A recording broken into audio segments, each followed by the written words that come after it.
बच्चों आज मैं आपको फिज़िक्स का पहला मॉक टेस्ट कराऊंगा।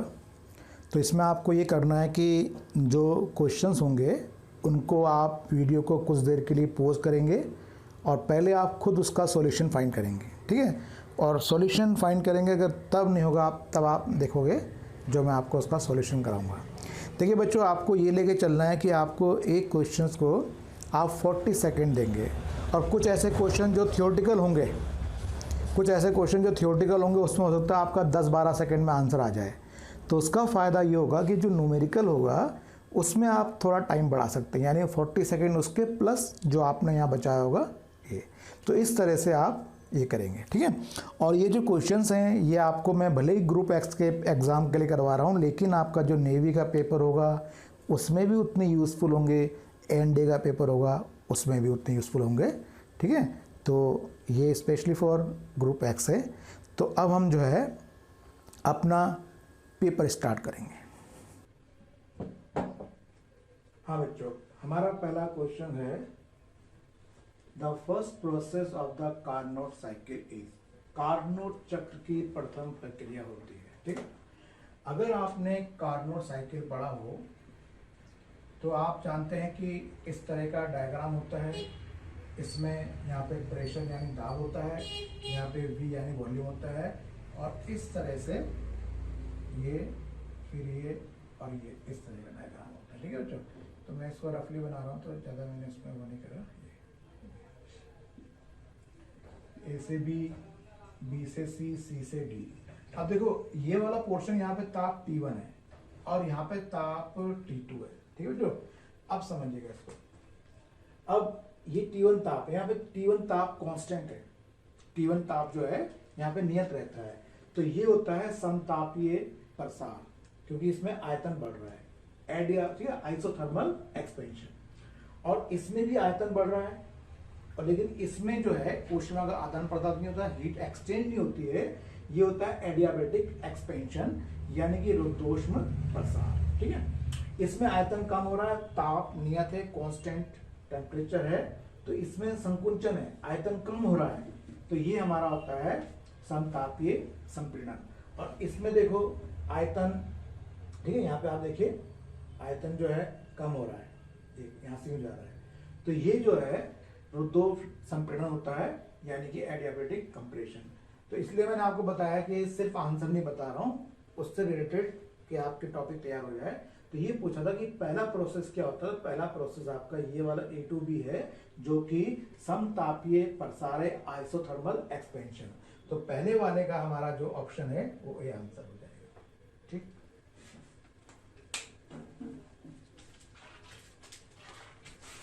हाँ, दूसरा प्रश्न आप देखेंगे, दूसरा क्वेश्चन आपका है Zener diode is used as. Zener diode का उपयोग किया जाता है, ठीक है।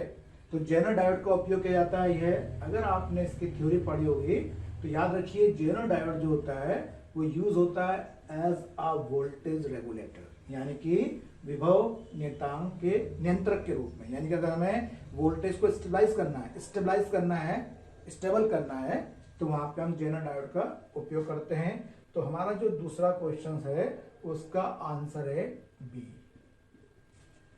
अब आते हैं क्वेश्चन नंबर 3, ठीक है। इसमें देखिए क्या लिखा हुआ है, the magnetic flux through a 50 turns coil increases at the rate of 0.05 weber per second. What is the induced EMF between the ends of the coil, ठीक है। हाँ, ये आपका जो है फैराडे, जो फैराडे के विद्युत चुंबकीय प्रेरण के नियम है उनसे है ये। तो तीसरा क्वेश्चन का सॉल्यूशन समझिए, E equal minus number of turns, फेरों की संख्या d∅dt। अब देखो इसमें माइनस साइन सिर्फ आपको ये बताता है, दिशा बताता है। तो अगर जब भी आप न्यूमेरिकल करते हैं तो माइनस साइन ले लिया करो, लेकिन जरूरी नहीं कि ऑप्शन में माइनस दिया हो। तो देखो इसमें आपके चारों ऑप्शन जो है पॉजिटिव है, ठीक है। तो कोई बात नहीं, आप सॉल्व कर लीजिए, आपको पॉजिटिव आंसर लेना है। तो देखो इसमें नंबर ऑफ टन्स आपको दे रखे हैं, कितने हैं, नंबर ऑफ टन्स हैं 50, और जो d∅dt दे रखा है, इसमें जो दे रखा है आपको वेबर प्रति सेकंड। तो वेबर प्रति सेकंड का मतलब हो गया 0.05, ठीक है, ये वोल्टेज हो जाएगा। और जब आप इसको सॉल्व करेंगे तो ये हो जाएगा -5 इंटू 0.5 वोल्ट बराबर -2.5 वोल्ट। अब चूंकि हमारे सारे आंसर ऑप्शन जो है पॉजिटिव है, तो देखो इसमें किससे मैच कर रहा है, पहला आंसर, तो हमारा ए ऑप्शन करेक्ट है।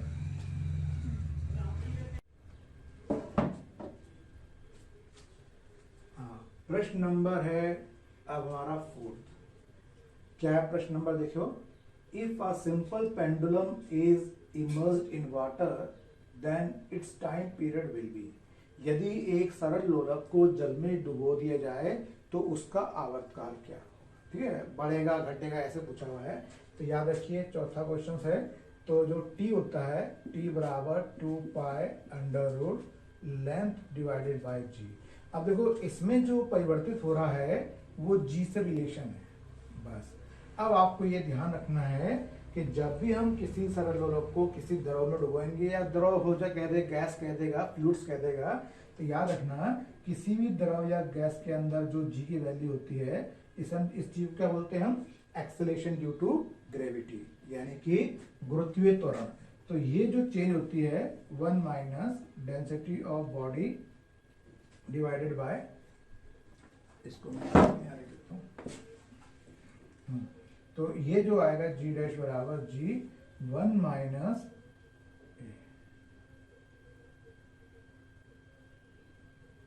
तो इसमें आप याद रखिए, इसमें जो ये मैंने लेंथ लिखा हुआ है, ये द्रव के लिए लिक्विड है ना, तो ये द्रव का घनत्व होता है और ये बॉडी का, पिंड का घनत्व होता है।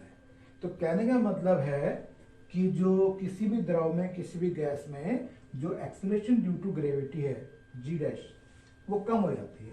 अब सोचो कि जो g डैश है वो छोटा है g से, तो सोचना है आपको कि हाँ, जब इसका मान कम हो गया तो इसका मान कम होने से t का मान बढ़ेगा, तो t का मान बढ़ जाएगा। तो t का मान बढ़ने का मतलब कौन सा ऑप्शन है, फर्स्ट, ये ऑप्शन हो जाएगा इंक्रीजेस। ठीक है, और वैसे ही मालूम आपको कि अगर कोई सरल लोलक जो है, अगर वो वायु में इस तरह से दोलन कर रहा है, तो किसी भी द्रव में डुबोगे तो वो क्या होगा, वो ठीक है, वो इस तरह से नहीं करेगा, वो ये करेगा। क्वेश्चन नंबर 5 देखिए, वो कह रहा है कि एक विमान है और वो 2 किलोमीटर ऊंचाई पर उड़ रहा है और क्षैतिज दिशा में जा रहा है 150 मीटर पर सेकंड की स्पीड से। ठीक है बेटो, फिर पूछा हुआ है कि वहां से वो बम को ड्रॉप करता है, गिराता है, तो बताइए कि वो जहां से गिराया जाता है और जहां गिरता है वहां पे दूरी बतानी है। कहने का मतलब है कि ये क्वेश्चन यूं कहना चाह रहा है वो कि एक वायुयान है और वो क्षैतिज वेग ux बराबर कितना है, इसमें दिया हुआ 150 मीटर प्रति सेकंड की स्पीड जा रहा है। तो अब मान लीजिए इसकी जो ऊंचाई है, ऊंचाई मान लीजिए इसकी, ये दे रखी है आपको 2 किलोमीटर। तो 2 किलोमीटर का मतलब हो गया 2000 मीटर। अब यहां से एक बम गिराया गया, तो बम इस तरह से आएगा बस। तो अब आपको जो पूछा हुआ है, तो ये वाली दूरी पूछी हुई है। ठीक है, तो याद रखना बच्चों, इस टाइप क्वेश्चन की प्रैक्टिस जरूर करनी चाहिए। अगर आप ग्रुप एक्स तैयारी कर रहे हैं तो इसमें हमें एक तो टाइम निकालना पड़ेगा। तो टाइम के लिए मैं सिंपल सा फॉर्मूला बता रहा हूँ, t = √2h/g, ये वाला फार्मूला अप्लाई करेंगे आप। ठीक है, और इस वाले फार्मूले को अप्लाई करेंगे और यहाँ पे वैल्यू हो जाएगी 2 × 2000 और ये 10। जी का मान दे रखा है, देखो इसमें जी का मान आपको दे रखा है 10। तो जब आप इसको सॉल्व करोगे तो ये आ जाएगा 20 मीटर प्रति, सॉरी टाइम है ये सेकेंड, टाइम है ये सेकेंड आ जाएगा, 20 सेकेंड आ जाएगा। ठीक है, तो यानी कहने का मतलब है कि इसको यहाँ से यहाँ तक गिरने में 20 सेकेंड लगे हैं। अब याद रखना आपको कि जो क्षैतिज दूरी होती है, इसको तय करने में केवल क्षैतिज वेग का योगदान होता है। ठीक है, तो कहने का मतलब मेरा ये है कि ये जो r निकालेंगे आप, r बराबर ux × t, और जो क्षैतिज वेग दे रखा है ये 150 गुणा, और t का मान कितना है 20। इसको सॉल्व करोगे आप, ये आ जाएगा 3000 मीटर बराबर 3 किलोमीटर। ठीक है, तो अब देखो इसमें कौन सा आंसर है, हमारा आंसर सी है। तो जो हमारा क्वेश्चन नंबर 5 है, जो फिफ्थ है क्वेश्चन उसका आंसर सी आता है। ठीक है बच्चों, तो इसमें कई बच्चे सोच सकते हैं कि यार सर कि ये वाला पार्ट समझ में नहीं आया। तो देखो इसमें होता क्या है कि जब भी आप ऊर्ध्वाधर गति ले रहे हैं तो h बराबर u y t plus half g t square. तो इसमें क्या होता है, जो घटक होता है कंपोनेंट वो ऊर्ध्वाधर होता है। अब क्योंकि वो क्षैतिज दिशा में जा रहा है तो ऊर्ध्वाधर घटक तो उसमें है ही नहीं, यू वाई तो जीरो है, तो ये जीरो पुट करने पर हमारे ये वाला फार्मूला आता है। तो कभी भी ऐसे क्वेश्चन आएंगे इसको आप डायरेक्टली याद कर लो, सीधा वैल्यू पुट करनी है। ठीक है, नंबर 6, क्वेश्चन नंबर 6 जो है वो सिग्निफिकेंट फिगर्स पे है, सार्थक अंक। तो कभी कभी एग्जाम में सार्थक अंक भी मिल जाते हैं, भले ही बहुत ज्यादा नहीं आता है, आते कम ही है ये, तो सार्थक अंक मिल जाते हैं। तो हम कराएंगे इसको छठा प्रश्न। अब देखो इसमें सार्थक अंक में हमें कौन कौन से अंक दे रखे हैं सिग्निफिकेंट डिजिट में। एक तो दे रखे हैं 23.023, एक ये दे रखा है, और हमें एक दे रखा है 0.0003, और एक हमें दे रखा है 2.1 इंटू 10⁻⁻3। बस अब याद रखना है इसके रूल क्या होते हैं। देखो सिग्निफिकेंट डिजिट जो सार्थक अंक हैं उसका रूल ये होता है कि जितनी भी अशून्य संख्या होती है, नॉन जीरो डिजिट्स होती हैं, वो सिग्निफिकेंट होती है। और अगर कोई जीरो, दो अशून्य संख्या नॉन जीरो डिजिट के बिटवीन आ रहा है तो उसे भी काउंट करते हैं। तो इस तरह से आप देखो, दो ये होंगे, दो ये होंगे 4, एक ये 5, इसमें 5 सार्थक अंक हैं। ठीक है बच्चों, अच्छा अब इसमें आइए।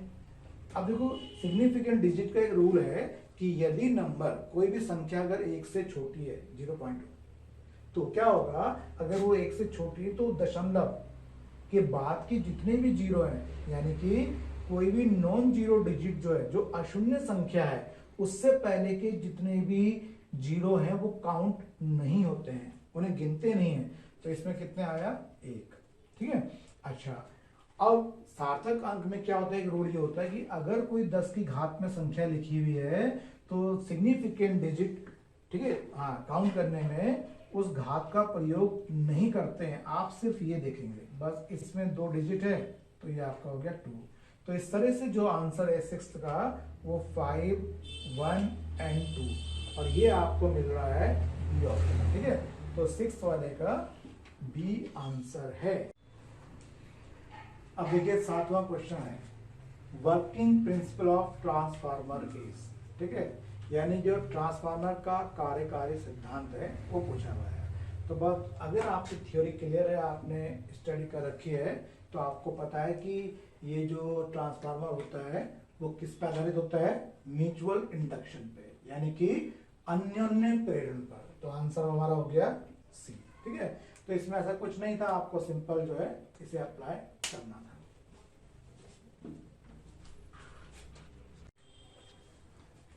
अब देखिए 8th क्वेश्चन, जो 8वां प्रश्न है वो आया है हमारे किससे, यंग्स डबल स्लिट एक्सपेरिमेंट, यानी कि यंग का द्विझिल्ली के प्रयोग से।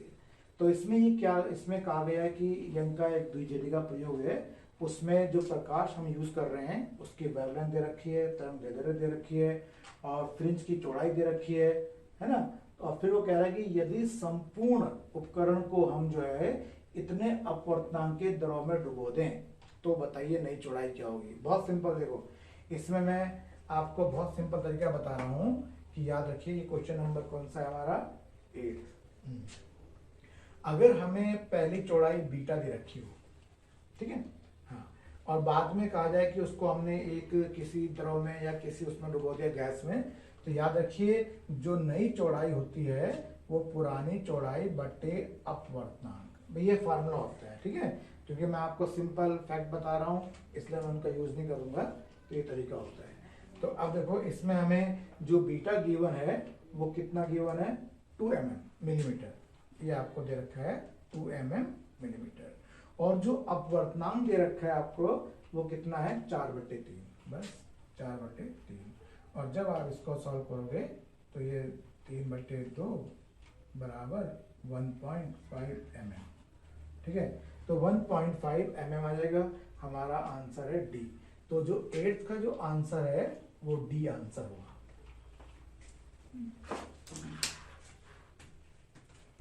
हाँ, अब देखिए, अब हमारा 9th क्वेश्चन देखेंगे आप। 9वां प्रश्न क्या है इसमें, ये पूछकर कहता है वो कि सरल आवर्त गति करने वाले कण की गतिज ऊर्जा और स्थितिज ऊर्जा बराबर होगी जब विस्थापन होगा। तो यहाँ पे आपको कह रखा है विस्थापन जो है आयाम के पदों में पूछ रहा है आपसे, ठीक है।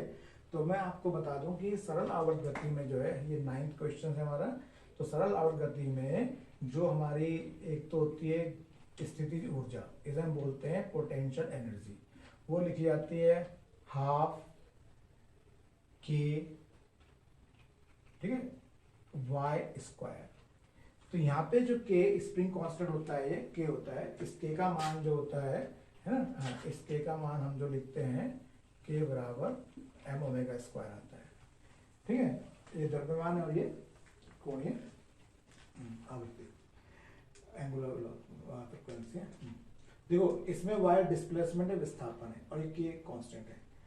ऐसी जो काइनेटिक एनर्जी होती है के ई, ये होती है हाफ के आयाम का वर्ग माइनस विस्थापन का वर्ग, ये होती है। तो ये आपको लर्न करना है। वो कह रहा है कि जब ये दोनों बराबर होंगे, अब देखो आप इनको बराबर कर दीजिए, है ना, इन दोनों को बराबर कर दीजिए आप।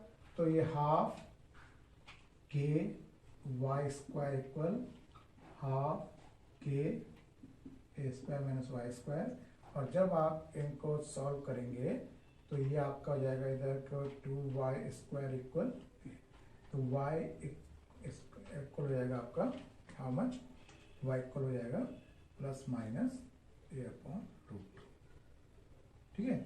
अब देखो, इसमें दो आए प्लस, जब दोलन ना, जब वो लोलक दोलन करेगा तो जैसे मान लीजिए इधर की दूरी आपने पॉजिटिव लिखी है तो प्लस साइन हुआ है, और इधर की नेगेटिव है तो दो जगह पे आता है वो, यानी माध्य स्थिति मीन पोजीशन के एक उस ओर आएगा, एक इस ओर, ठीक है। तो ये वाला केस बनता है हमारा। तो अगर आप ये लर्न है, वैसे तो ये फैक्ट आपको लर्न होना चाहिए, तो इतना स्टेप से बच जाओगे आप, ठीक है। हाँ, अब जैसे आपको माना एग्जाम में करना, एग्जाम में तो सिर्फ आपको यहाँ से लिखना है, इतना स्टेप लिखना है। ये तो मैंने समझाना है तो मैंने आपको लिखा है। तो यहाँ पे आंसर आप देखेंगे किससे मैच कर रहा है, बी। तो जो 9th का आंसर है वो बी ऑप्शन हो गया, ठीक है बच्चों। नेक्स्ट,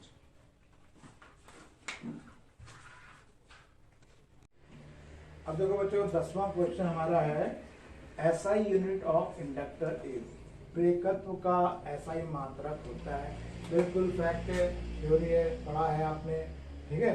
तो कौन सा होता है, हेनरी, हेनरी होता है। तो ये आंसर हमारा सी, तो इसका आंसर हमारा आ गया सी, ठीक है। तो इसमें कोई ऐसा नहीं।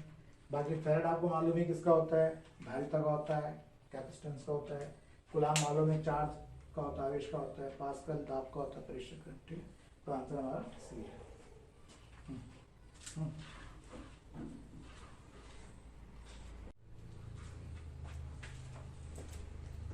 देखिए, हमारा 11th क्वेश्चन है, 11वां प्रश्न देखेंगे हम। 11वां प्रश्न कहता है वो, speed of sound is maximum in, ध्वनि की चाल अधिकतम होती है। तो हमें ऑप्शन दे रखे हैं सॉलिड, लिक्विड, गैस के रूप में दे रखे हैं। तो याद रखिए सॉलिड में होती है, तो ध्वनि की चाल जो होती है वो मैक्सिमम होती है सॉलिड में, ठीक है, ठोसों में होती है।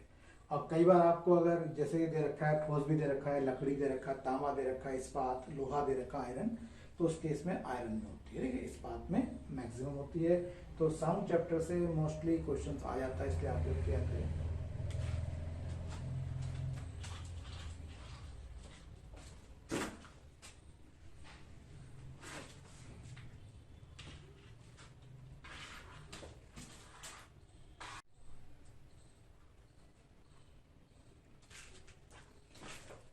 अब देखिए क्वेश्चन नंबर 12, 12वां प्रश्न देखेंगे आप। तो 12वां प्रश्न हमारा है इसमें, the temperature at which Celsius and Fahrenheit readings are identical is, आपको बताना है वो कौन सा ताप है जिस पर सेल्सियस और फ़ारेनहाइट की जो पाठ्यांक है वो बराबर होते हैं, ठीक है। तो बच्चों ये आप याद कर लीजिए, वो वैल्यू होती है -40, ठीक है। तो आंसर हमारा कौन सा है, ये ऑप्शन है, पहला ऑप्शन है। हाँ, कभी अगर मान लीजिए, वैसे तो आपको याद रखना चाहिए ये, लेकिन अगर कभी आप भूल जाते हैं तो आप ये वाला फार्मूला जो है f माइनस 32/9, ठीक है। हाँ, तो कभी भूल जाते हो आप तो आपको क्या करना है, इसमें वैल्यू पुट कर देना, ये भी x कर देना और ये भी x कर देना और ये कर देना, ठीक है। तो इनको सॉल्व करोगे तो आपका -40 आ जाएगा। तो कभी अगर भूल जाओ तो ऐसे कर लेना, ऐसे आपको याद रखना है इसको।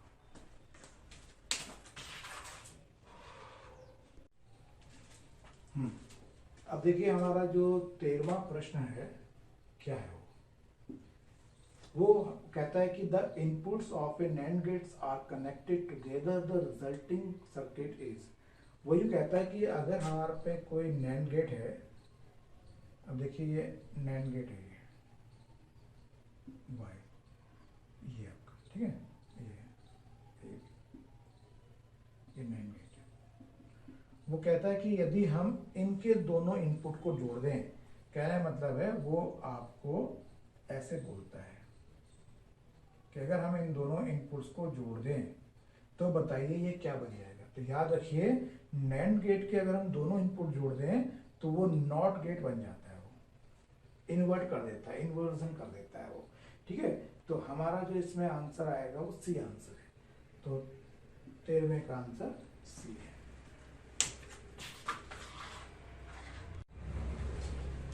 अब देखिए 14th क्वेश्चन, 14वां क्वेश्चन आप देखेंगे इसमें क्या दिया हुआ है। इसमें दिया हुआ हमें एक इक्वेशन दे रखी है, ये देखिए इक्वेशन हमें दे रखी है f बराबर p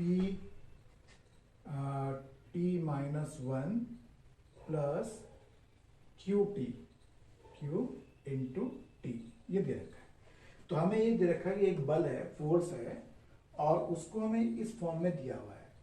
बता रहे कि जहाँ पे t जो है सेकंड है, टाइम है ना, तो वो कह रहा है कि बताओ कि p की जो डायमेंशन होगी, मात्रक जो होगा, वो इनमें से किससे मैच करेगा। तो ऑप्शन दे रखे हैं, मोमेंटम दे रखा है, संवेग, डिस्प्लेसमेंट दे रखा है, विस्थापन, वेलोसिटी वेग दे रखा है, और एक्सेलरेशन त्वरण।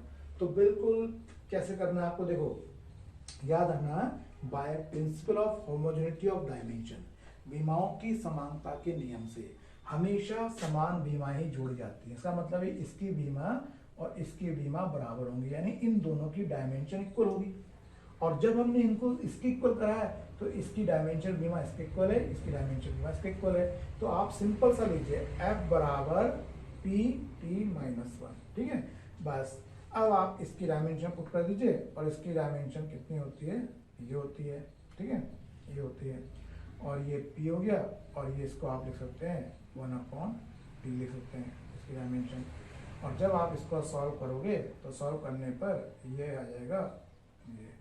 और अब आपको मालूम है कि अगर मैं इसको अगर सिंपल सा उसमें लिखूँ, देखो ठीक है, ये मास है kg, ये मीटर है पर सेकेंड।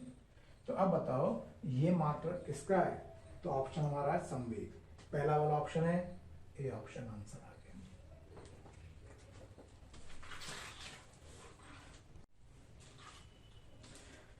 अब देखिए इसमें हमारा 15वां प्रश्न है, how much energy in kilowatt hour is consumed in operating 10 bulbs of 50 what each of for 10 hours per day in a month. इसमें देखो आपको क्या रखा है कि एक महीने में अगर हम प्रतिदिन 50 वाट के 10 बल्ब जलाएं और 10 घंटे एक दिन में जलाएं, तो बताइए कि एक महीने में कुल कितनी खपत होगी, नंबर ऑफ यूनिट्स।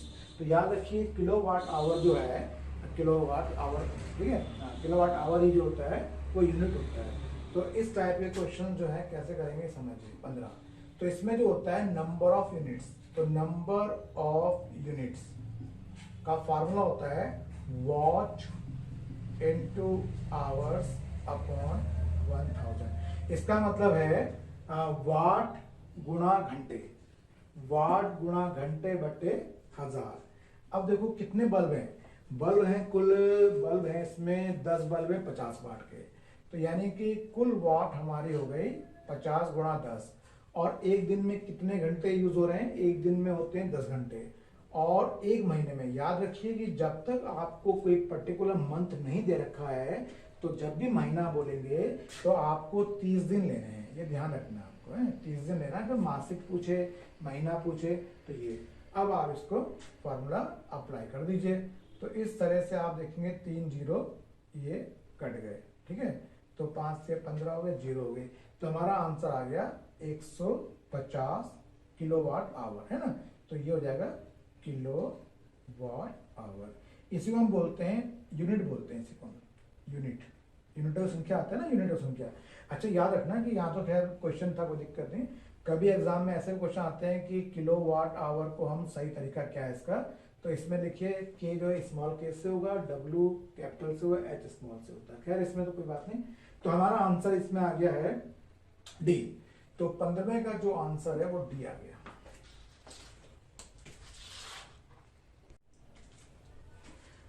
हाँ, अब आते हैं 16वें प्रश्न पर।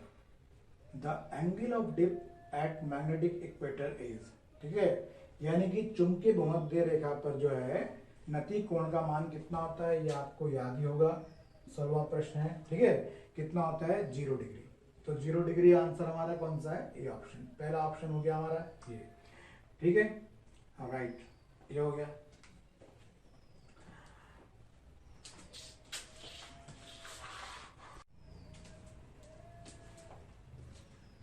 अब देखिए 17वां क्वेश्चन हमारा है, lens use to remove long sightedness is, यानी कि दूरदृष्टि दोष निवारण में प्रयुक्त लेंस। तो याद रखिए दूरदृष्टि दोष में क्या होता है, दूर का ही स्पष्ट दिखाई देता है, पास का स्पष्ट नहीं दिखाई देता है। तो याद, हाँ, तो देखो दूरदृष्टि दोष निवारण में हम कौन सा लेंस यूज करते हैं, इसमें हमारा आंसर आएगा कॉन्वेक्स लेंस, डी, ठीक है। तो 17वें का जो आंसर है वो है डी, यानी कि उत्तल लेंस।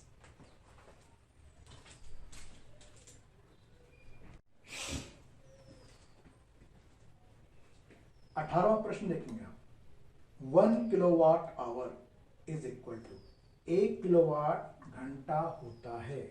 तो याद रखिए 18वां, 1 kilowatt hour equal 3.6 into 10⁻⁶ joule होता है, यानी 3.6 गुणा 10⁻⁶ जूल होता है। अब आप देखोगे इसमें तो कोई सा भी आंसर मैच नहीं कर रहा है। तो इसका मतलब ये होगा, इसको अगर आप 10 से इधर गुणा कर देंगे तो ये आपका 36 गुणा 10⁻⁶ जूल हो जाएगा। तो आंसर कौन सा हो गया, 18 का जो आंसर है वो पहला आंसर हो गया, फर्स्ट ऑप्शन हो गया।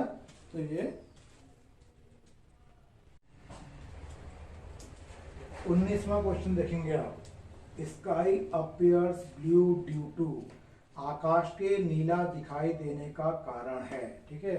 बहुत सिंपल है, इंपॉर्टेंट क्वेश्चन है। तो याद रखिए आकाश के नीला दिखाई देने का कारण होता है सी प्रकाश का प्रकीर्णन, क्योंकि जो सबसे ज्यादा जो रंग प्रकीर्णित होता है वो कौन सा, ब्लू होता है, वो नीला होता है। तो इसका आंसर हमारा हो गया सी, आंसर हो गया। देखिए 20वां प्रश्न देखेंगे आप स्क्रीन में। इसमें ये दे रखा है आपको, आप पे 10 संधारित्र हैं और प्रत्येक 5 माइक्रोफैरड का है। तो वो कह रहा है बताओ कि हम इसको किस तरह से अरेंज करें कि जो इसकी मैक्सिमम अधिकतम वैल्यू आए और जो न्यूनतम वैल्यू आए उन दोनों का आपसे पूछा हुआ रेशो, अनुपात पूछा हुआ है, ठीक है। अच्छा, हम पे कितने संधारित्र हैं, 10 संधारित्र हैं और कितने कितने माइक्रोफैरड के, 5 माइक्रोफैरड के। अब हम बात करते हैं मैक्सिमम, ये कब अधिकतम होता है। आपको पता है कि संधारित्र को हम जब समांतर क्रम में जोड़ते हैं तब वो अधिकतम होता है उसका, ठीक है। तो उस केस में क्या करेंगे आप, C1 + C2 + C3 प्लस इस तरह करते जाएंगे। तो कितने, 10 + 10 + 10 कितनी बार, 10 बार, ठीक है। सॉरी 5 का है ना, हाँ। तो 5 + 5 + 5 + 5, तो 5 कितनी बार, 10 बार। तो ये हमारा हो जाएगा 50 माइक्रोफैरड, राइट, 50 माइक्रोफैरड। अच्छा, उसके बाद देखो अब हमें चाहिए मिनिमम, ठीक है। तो मिनिमम के लिए हमें कैसे करना पड़ेगा, इनको कैसे करना पड़ेगा, श्रेणी क्रम में, ठीक है। तो यानी कि जैसे मान लीजिए मिनिमम 1/c मिनिमम इक्वल 1/, ठीक है, श्रेणी क्रम में 5 + 1/5 प्लस कितनी बार आएगा, 10 बार। तो इस तरह जब हम इसको सॉल्व करेंगे तो सॉल्व करने पर ये हमारा आ जाएगा 5/10, यानी 1/2, बस। अब वो पूछा हुआ इनका अनुपात बताओ, तो हो जाएगा C मैक्सिमम बटे C मिनिमम, तो ये हो जाएगा 50/1/2 और ये आप इसको सॉल्व करोगे तो 100/1 तो 100/1। तो इसमें आंसर हमारा कौन सा है? डी आंसर है। तो 20 का आंसर हमारा डी आता है। ठीक है, आगे ठीक।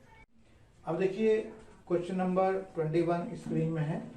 तो इसमें आपको ये दे रखा है कि 10 किलोग्राम द्रव्यमान के पानी का तापमान आपको 20 डिग्री सेंटीग्रेड बढ़ाने के लिए आवश्यक ऊष्मा की मात्रा कितनी होगी। तो 21वां क्वेश्चन याद रखो, Q बराबर mc डेल्टा टी। अब ये जो m है ये द्रव्यमान है, कितना अमाउंट है इसमें? 10 किलोग्राम।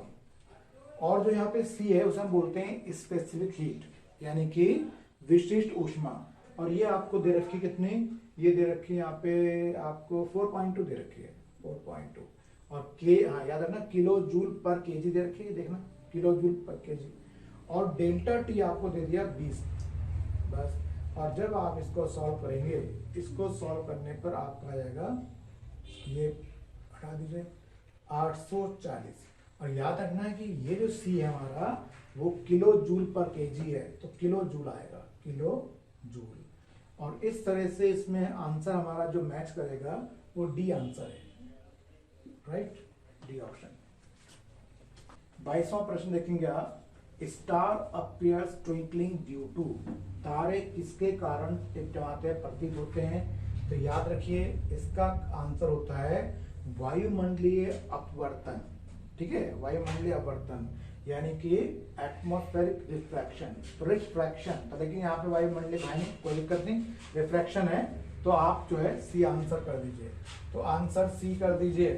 ठीक है, तो इस तरह से आपका आ जाएगा सी आंसर। ठीक है, तो ये ध्यान रखना है कि ये थियोरेटिकल क्वेश्चन है, तो पेपर में इस तरह से चैप्टर्स आ जाते हैं।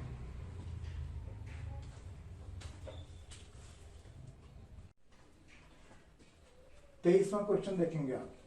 ठीक है, पूछा गया है कि which of the following has largest resistance, यानी निम्नलिखित में से किसका प्रतिरोध अधिक होता है। तो अधिक होता है मतलब यहाँ पे अधिकतम का कह रहा हो, तो इनमें आपको कंपेयर करना है और ये बताना है कि अधिक होता है। ठीक है, अच्छा अब देखो, अगर हम एक आदर्श की बात करें तो एमीटर, जो आदर्श एमीटर होता है उसका 0 होता है। अगर आदर्श वोल्ट मीटर तो उसका इन्फिनिटी अनंत होता है। गैलोमीटर का भी कुछ होता है। ठीक है, तो यानी कि जो सबसे ज्यादा होता है वोल्ट मीटर का, हमारा आंसर है बी। तो याद रखिए आदर्श वोल्ट मीटर का प्रतिरोध होता है अनंत, तो इसका आंसर हमारा कौन सा जाएगा? अनंत, बी ऑप्शन। देखिए 24 क्वेश्चन देखिए, 24वां। इसमें एक दूरदर्शी के अभिदृष्टक लेंस की फोकस दूरी दे रखी है आपको 60 सेंटीमीटर और आवर्धन आपको चाहिए 20। तो जो नेत्रिका लेंस है उसकी फोकस दूरी पूछी हुई है। ठीक है बच्चों, अब जरा यहाँ समझना, ये 24वां क्वेश्चन है ये। तो magnification equal minus FO upon FE। याद रखिए खगोलीय दूरदर्शी को याद करिए, ये जो FO है ऑब्जेक्टिव लेंस यानी कि अभिदृष्टक लेंस की फोकस दूरी है। FE मतलब आई लेंस, नेत्रिका लेंस की फोकस दूरी है। जब भी हम न्यूमेरिकल करेंगे माइनस साइन नहीं लेंगे, माइनस साइन सिर्फ बताता है कि उल्टा या सीधा, इन्वर्टेड है या इरेक्टेड है, तो आप ये नहीं लेंगे।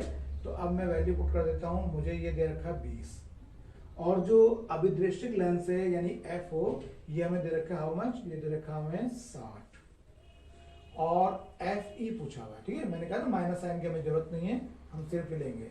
तो FE इक्वल 60 अपॉन 20 सॉल्व करके आपका आ जाएगा 3 सेंटीमीटर। तो कौन सा आंसर मैच कर गया हमारा? D option. ठीक है बच्चों,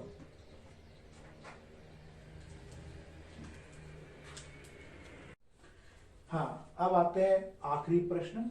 इसमें ये दे रखा है कि 2 किलोग्राम संगमरमर का ब्लॉक है और जब उसको 6 मीटर प्रति सेकंड की गति दी जाती है तो घर्षण द्वारा वो 10 सेकंड में रुक जाता है, तो घर्षण गुणांक क्या होगा। ठीक है बच्चों, तो इसको आप पहले अपना ट्राई करें और नहीं होगा तो फिर सॉल्यूशन देखेंगे आप। तो देखो इसमें हमें क्या क्या गिवन है। इसमें हमें एक तो मास गिवन है, ये हमें गिवन है 2 kg। ठीक है, और हमें इसमें u गिवन है कितना है 6 मीटर पर सेकेंड और v रुक जाता है, अंतिम वेग 0 हो गया। ठीक है, प्रारंभिक वेग हमारा हो गया 6 मीटर प्रति सेकेंड ये। तो ये क्या, और जी का मान दे रखा है, ठीक है, जी का मान आपको दे रखा है और पूछा हुआ घर्षण गुणांक। अब देखो, अब मैंने सिंपल तरीका बता रहा हूँ। जब भी आप घर्षण वाले, देखो इसमें तो वैसे तो गति की कौन सी समीकरण लगेगी, पहले समीकरण, तो v equal u plus G T, ठीक है, ए टी, सॉरी, ठीक है, ये लगेगी। और याद रखना है इसमें मंदन हो रहा है, तो मंदन जब होता है तो यहाँ पे माइनस साइन आएगा। और जब भी आप घर्षण वाले क्वेश्चन करेंगे तो हमेशा याद रखिए, जब समतल हो बिल्कुल, मतलब जो है प्लेन सरफेस जो है वो आनत तल तो ये होता है टेढ़ा, ठीक है, आनत तल नहीं है, सरल रेखा में जा रहा है वो, तो याद रखना वहां पे त्वरण की जगह ये वाला फार्मूला अप्लाई किया करो, म्यू इंटू जी, तो हमें द्रव्यमान की जरूरत नहीं पड़ेगी, ठीक है। मैं आपको इसको बहुत डिटेल में नहीं बता रहा हूँ, बहुत सिंपल तरीका बता रहा हूँ। जब भी कोई वो सरल रेखा में गति बोल रहा है तो उस केस में अगर घर्षण का संबंध होता है तो त्वरण की जगह आप एक्सीलरेशन जगह म्यू जी रखा करो, बस यहाँ पे आपका आ जाएगा म्यू जी, और ये टी आ गया।